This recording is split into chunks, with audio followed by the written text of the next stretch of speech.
Go Rams. I'm kidding. What's up, Danny?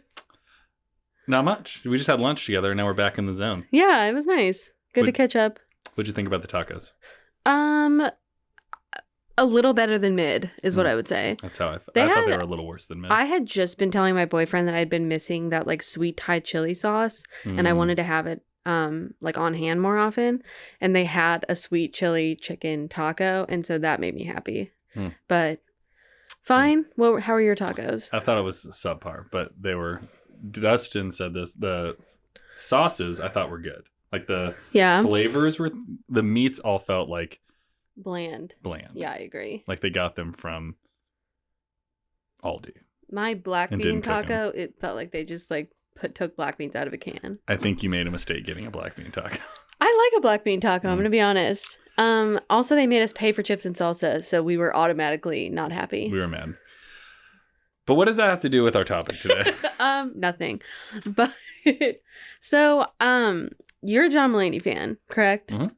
So do you know that he has this whole bit about church, and he says, my friends who weren't raised in church, they said, did they force you to go? And he's like, yeah, I was forced to go everywhere. I was a kid. Like, I was forced to go to the grocery store, you know? Right. And he's like, it's not that deep. Like when you're little, you just like go with your parents' places. And then he goes in through this whole bit. Mm-hmm. But I was having a conversation with someone the other day, and they were like, when you, like Emily, become a parent, are you like, what do you kind of want to share with your kids, and like, how do you avoid indoctrinating them?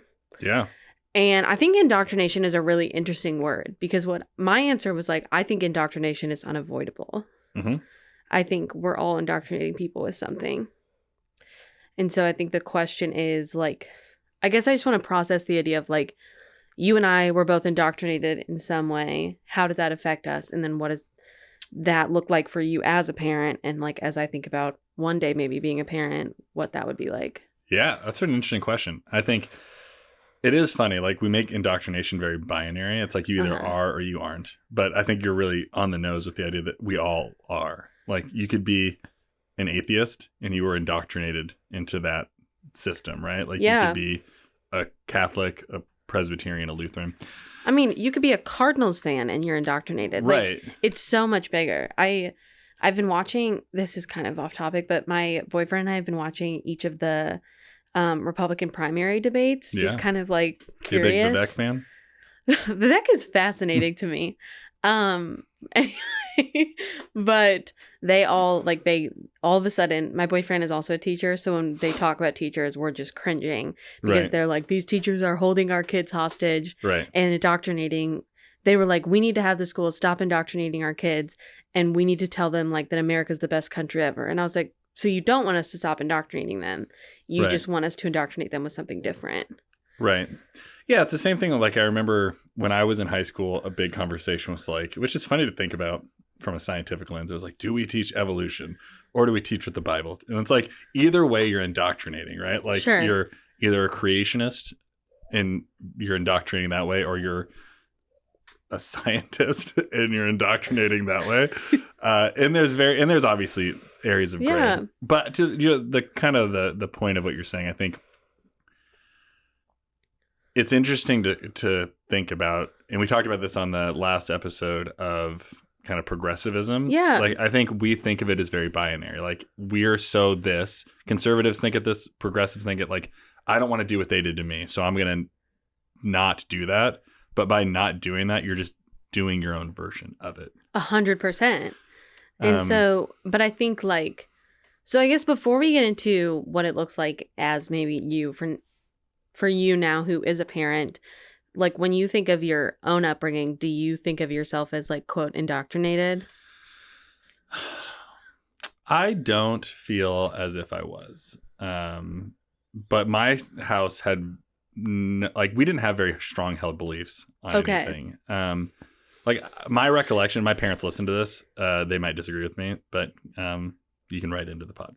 But I feel like my parents were more conservative growing up politically and religiously, and then have kind of like shifted over time and become more liberal or progressive, both religiously and politically. And watching that shift over time, like, made me feel like there was no strong held belief. And even though my parents maybe started in one place, like, they were never like, you have to believe this necessarily. Okay.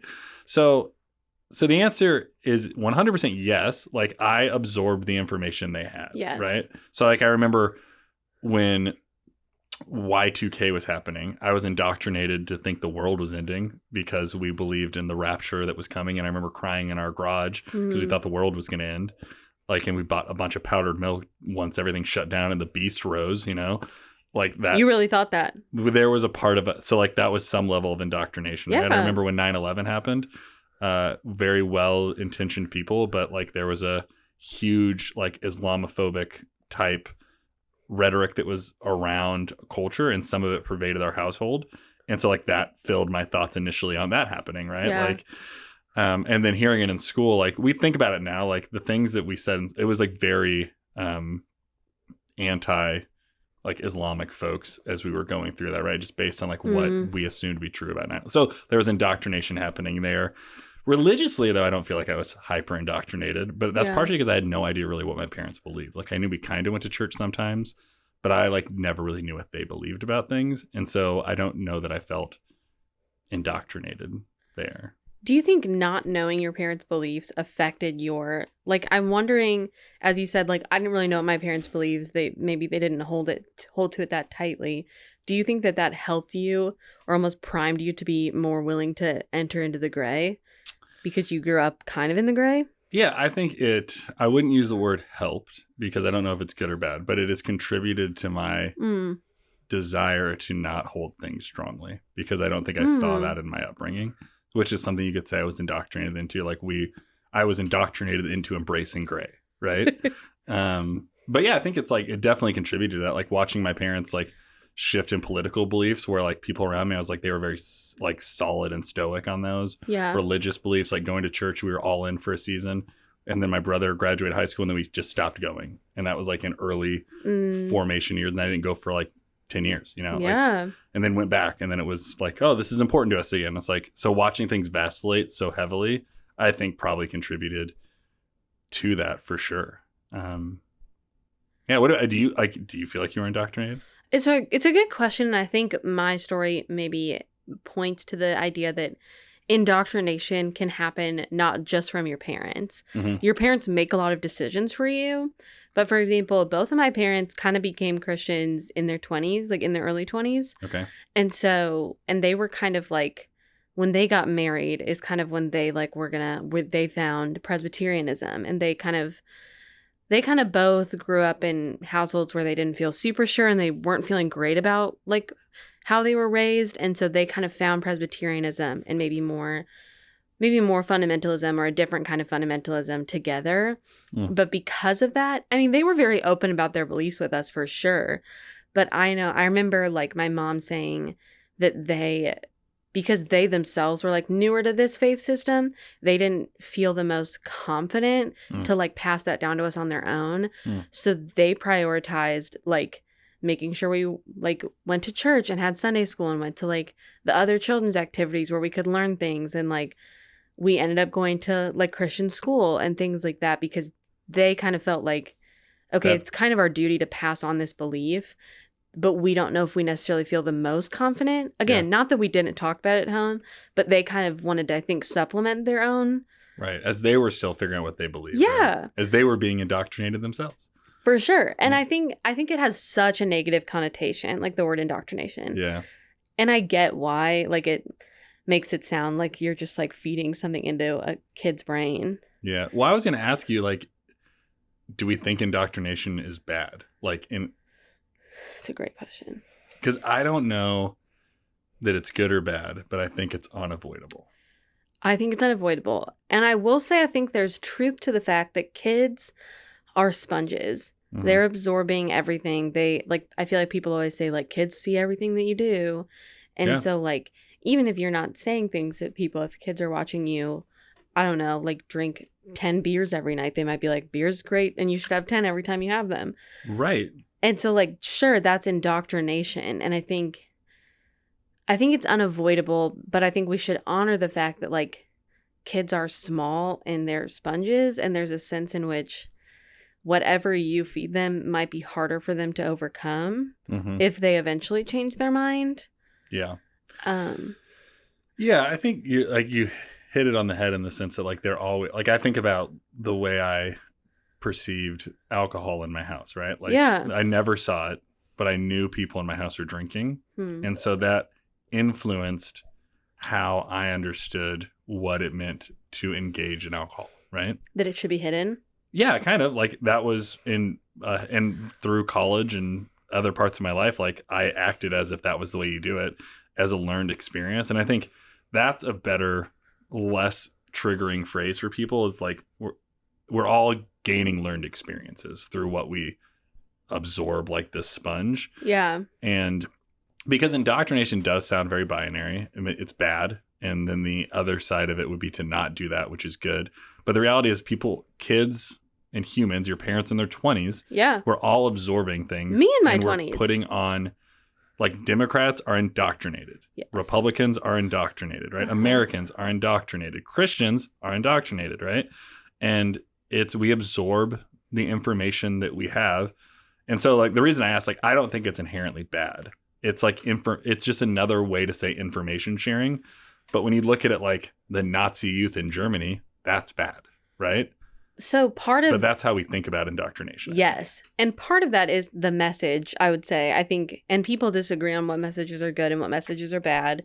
But I think we could all agree that like what the kids in Nazi Germany were being indoctrinated to was bad. And so we're like, that is bad indoctrination. But indoctrination to like be kind to your neighbor, we'd be like, well, that's great. We should instill that in these sponges. Right. But we only use the term when it's a morally bad thing or something we disagree with, right? And do you think that indoctrination is just like learning, or because the other thing I'm thinking about with like, I'm thinking Christianity specific, is you indoctrinate them or you give them the learned experience, but there's stakes in that you have to stick with it. For example, if you say like, if you're not a Cardinals fan, you're going to hell, that's a really intense indoctrination versus the Cardinals are dope and I'm a Cardinals fan. It'd be cool if you were a Cardinals fan. Yeah, the stakes matter, right? Like again, like in faith, there's high stakes to what you're indoctrinated into. And Nazi Germany, if you weren't indoctrinated, you're likely killed, right? Like so the stakes were high, right? And I think that when the stakes are high and you're given no choice to like ponder your decision on if you believe in that, that's where I think it might be problematic, right? Like where you're told you're this, or you're like, if you're a Christian, you're indoctrinated in this. If you don't believe with what we've told you, you're going to hell. Like you could fully believe in hell and that's fine. Yeah. But like you have to give that person time to wrestle with whether they believe that's true and what they think about it. Well, and parents are also being told like, this is your job to indoctrinate your kids or they will burn in the lake of fire. Like that's also a lot. Think about that as a job of like, if you're a young fundamentalist parent and you hear that, you're like, well, crap, like I have to do a good job. Right. But also I know there are parents that want us at the well to raise up new generations of inclusive, progressive Christians. That's indoctrination. 100%. Right? So, but it's not morally bad. Right. But it's still, it's still passing along and sharing beliefs. And so, but I don't know, like, so the question of like my kids and stuff like that. Yeah. I think I probably am indoctrinating them the same way I was of like ponder and question. And like, I don't know that I flip flop a lot, but like my son currently is like, I don't think I believe in God. And like, I don't say you're going to burn in a lake of fire for that. And so I'm like, well, let's talk about why. And let's like ask, I'm more interested in getting to the root of why things are happening and why he believes, and he has a strong case to say it, then I think I'm going to let it ride. And even if he doesn't, I'm not going to be like, well, you're an idiot and you need to believe in Jesus today. Right. Like, I don't think that's what Jesus did. I don't think that's the right way to go. Also, I think he's 9. Right. Like he's a sponge and he absorbs things, but he also like licked a turd like 2 years ago. So it's like, you know what I mean? Like he's a 9-year-old. Yeah. But like how did that feel to not the turd thing? How did it feel to hear your son say that? It's a bummer because it's like I've committed. For me though, so it's a bummer because I'm Yeah. like, I think that being a Christian is really valuable and a value add to your life. But I have to ask, is it a bummer because I've invested my life to this and it feels like he doesn't value what I've invested my life to? Like, so I have to ask myself why I feel the way I feel. So it does bum me out, but I'm trying to currently examine why it bums me out. Because it's not that I think it doesn't bum me out because I think he's going to spend eternity in hell. That's not what is currently bumming me out about it. Yeah. It's like when I asked if you took your divorce personally, like kind of sounds like you're taking this a little personally because it's something that you value and you've committed your life to. Yeah. I don't think it's wrong to take it personally. Yeah. And I think if it's like I can internalize it as like, I don't want to be a part of the thing that you value, right? That's what I can hear him saying. Yeah. But I don't know that that's what he means. And I don't even know if he knows what he means or what he thinks. Like I went to church at 9, I imagine, but I don't think I knew what it meant to believe in or not believe in God. Yeah. And so it's like, I have to take his words with a grain of salt and be like, great, let's talk about why. And what does that mean? And who is God to you? And what does it mean to believe in God to you at this juncture in your life, you know? And I'm not like a child expert, but there could be something there of like pushing the boundaries. Like, how will my parents react if I say this? Like, will you still love me? Like, I'm sure there's a question there of how you're going to react. Well, and also maybe just kind of wanting to be rebellious. I think he's a 9-year-old boy. And it's like, I could work at State Farm. And he's like, I'm way more into progressive. You know what I mean? Like, I think he's trying to push back. Right.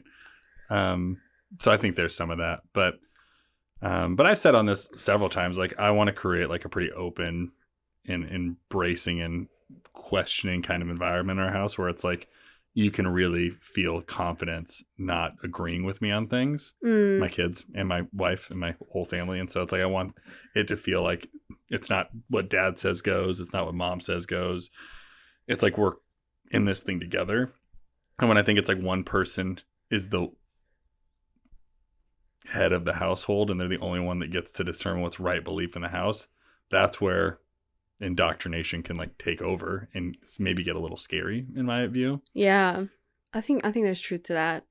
I have a friend and she has 2 young kids, probably like about the age of like Knox and Joe, but I remember she said she's like more agnostic and her husband is like pretty atheist and her husband's like, we're telling the kids that there's like no such thing as God and like and she was like, I want to promote religious literacy in my home. And so she like bought, maybe she should have talked to her husband about it. I don't know. But she like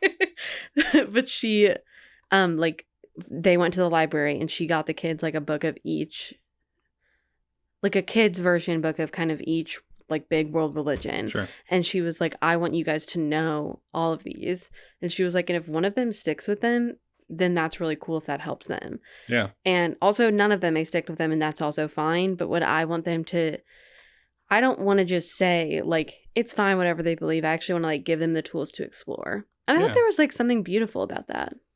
Yeah. And I think we haven't done that to that degree, but I think that's, I'm kidding. That's not what I'm saying. But I think that's cool. Like I dig that kind of ethos in the house to be like, I want you. It's the same reason, like one of the reasons I like debate in high school and college is like you have to defend other sides so you know more fully what you believe, but you can never really know what you believe unless you know the other things that are surrounding. And I think it's a way you combat, like knowledge combats indoctrination. Like the more you know, the more you know.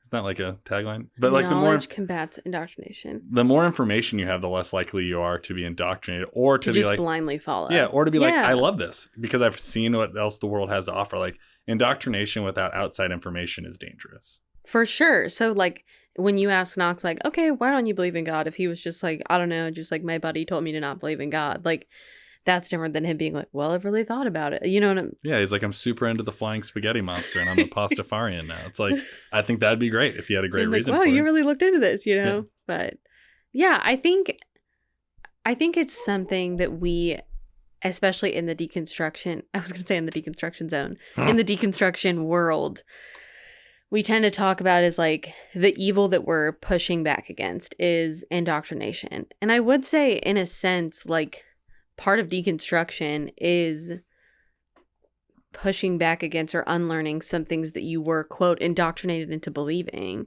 Yeah. Sure. I mean, you're a kid. You're just like picking things up. But I think I think I kind of almost want to rebrand that word into saying that it's unavoidable and it's not some like evil that we have to undo. Yeah, I also think like in the last couple episodes, I've heard a theme that I'm seeing highlight is like in this, if we were doing season still, like this Yeah. would be the season of like nothing is quite as binary as we think. Yeah. Like, it's like there's not this ultimate good or bad or right or wrong and like there's so much more nuance to progressivism, conservatism, indoctrination, all those things, right? Like there's just way more nuance than I think a short snippeted conversation can give credit to. Also, like when you think about you guys watching the Republican primaries, it's like you have to be against something for you to stand out. And so oftentimes the rhetoric of anything we see in religious spaces or political spaces has to be really ultimate and binary because it's the only way to make yourself compelling as you're pandering to the group that you want to follow you. Yeah, like all of them are like Democrats do this too. Oh, 100%. All of them are like teachers unions are what's wrong with America. And I'm like, that's what you're picking? Like, we just want to get paid, you know? But I think that anyway, I think this leads in really well to our email corner. If you mind if I bring this up. Yeah. Well, this email corner is brought to you by the Deconstruction Zone merch. If you want to get some, you can go to our link tree. Yeah. And get some. Get our link tree on our Spring, I think is the website. Teespring. Now it's just Spring. Ooh, rebrand. Embrace the journey. Yeah, pretty cool. I told my boyfriend I'll get him one and I still haven't. And we're about to hit 6 months of dating. So happy year anniversary. Happy half-year anniversary. Well, I mean, that's when he can get the shirt. Yeah. Happy 1 year anniversary. You've earned it. So this is from Steph Foster's Kittens. Yep. That's really cool, Steph. And she said, should you come out as deconstructing to your parents or keep the peace? Which I kind of feel like is exactly what we've been talking about. Yeah, I think it fits well in with it because if you feel like you've been indoctrinated, right? Like it feels very much like a spiritual coming out to be like, this is where I'm at. Yeah. Right? So the question is, should I come out to them? Be like, hey, I'm deconstructing. It's interesting that we kind of answered this in the Boundaries Versus Secrets episode that's going to come out. Yeah. But it's also interesting that the two options are come out or keep the peace. Yeah, that's what I thought was interesting too. Like, but I can see why it feels that way. Oh, right? yeah. Like it does. And I think in any sort of coming out, it probably feels like that, right? But I think to be true to yourself, I think you have to not keep the peace. Like, yeah, we kind of honestly I'm sorry. Well, I mean, I get why that's a desirable thing to do, to keep the peace, you know? For sure. But and I think like it just could be more damaging to not be yourself. And maybe it's like you come out one time and then you don't need to bring it up every like conversation. Because I know like for me, when I like told a lot of people in my life, and there were some people who just kind of every time I would see them just like kept like beating at it and kept talking about it. And finally I had to set the boundary of just like, I know that we disagree. And I would actually love if we just like, don't bring this up because honestly, I just start crying and my feelings get hurt. And I feel like you see me some type of way and that's not what you're trying to like perceive to me, but it is what's happening. And so for us to keep the peace, I don't think we're getting anywhere with these conversations. So maybe you can somewhat have both. Like maybe, I also don't think you need to like sit down and like awkwardly come out about it. Like how did Knox come out to you as not believing in God? Did he like sit you guys down? Well, in the least woke way possible, his sister outed him. I love that. It's like, Dad, you know Knox doesn't believe in God anymore? So he didn't get it. His voice was stolen. That is so classic little sister, and I love it. Classic. But I mean, this is not a direct one for one, but I'm thinking about like coming out right once and like being like, hey, like I'm deconstructing my beliefs, or I'm not a Christian, or however you want to say it, right? Yeah.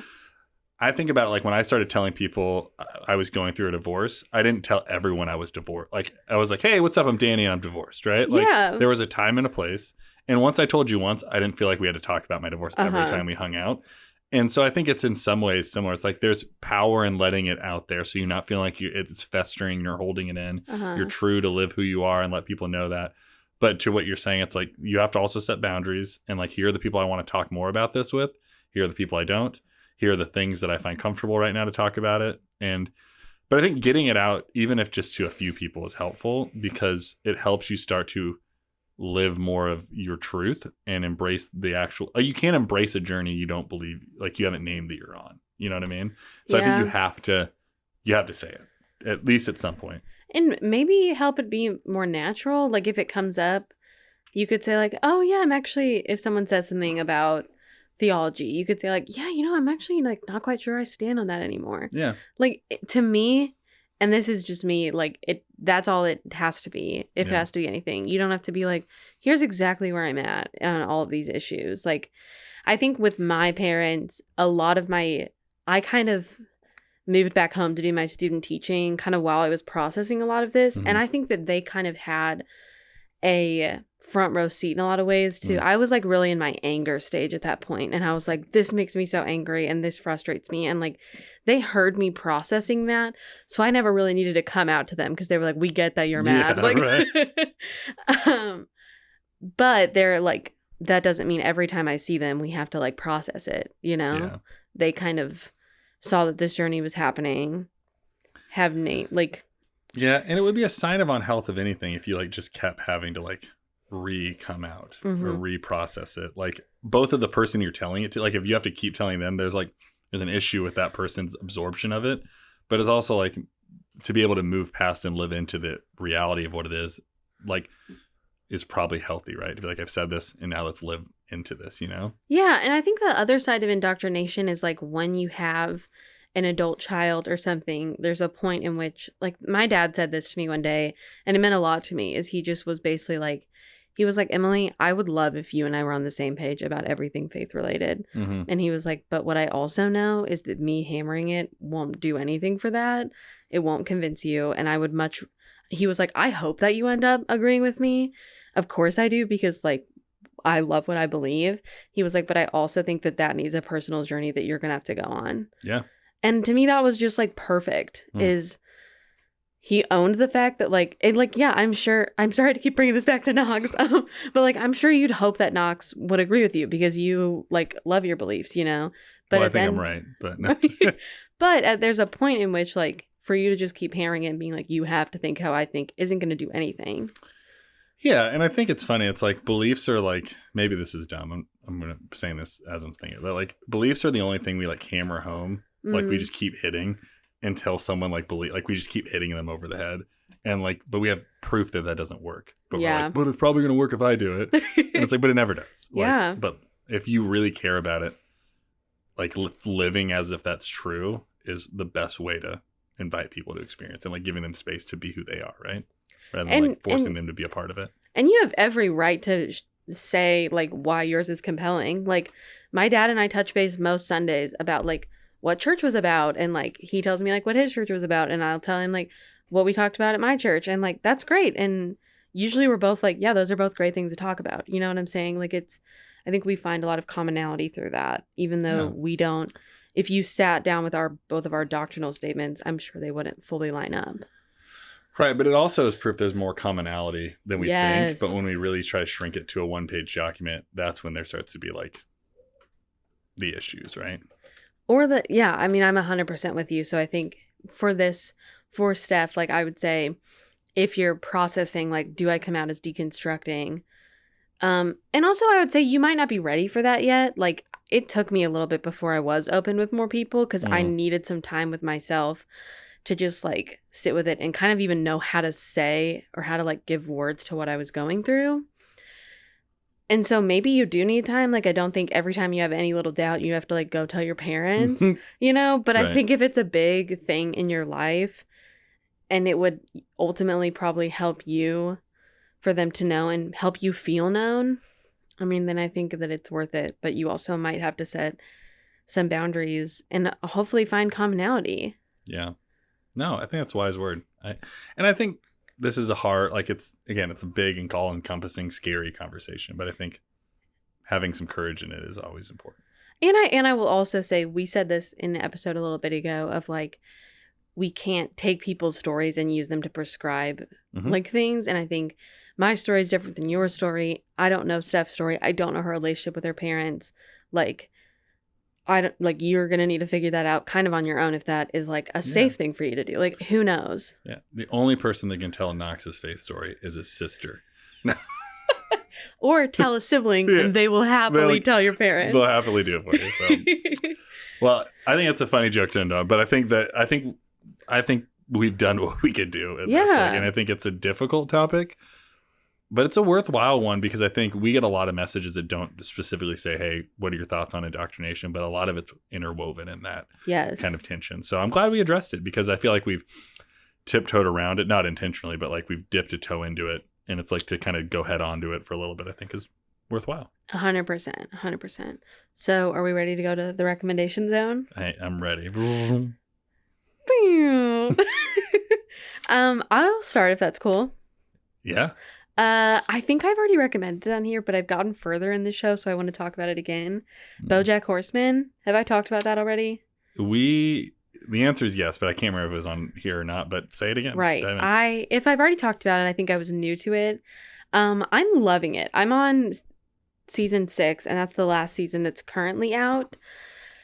And I actually think it really ties into this topic because it is I love what I've like fallen in love with is animated shows that are very like poignant and real because I think that there's some sort of like cognitive dissonance that happens when you're watching something animated and the stakes seem lower and it seems pretend, but then it says something really real. Yeah. I think there's something like so stunning about that. And BoJack Horseman just says like so much real stuff. There's a lot of like flashbacks into his past that like, so this is like I'm not gonna say it. I was gonna kind of give a spoiler. Don't spoil it. I won't spoil it, but I just think it's so good. It's so real. My boyfriend is sick of me talking about it because I'm always just like, this is what happened. I was watching an episode and it like ended kind of intensely and I went, and he was like, it's an animated show about a horse. And I was like, you don't get it.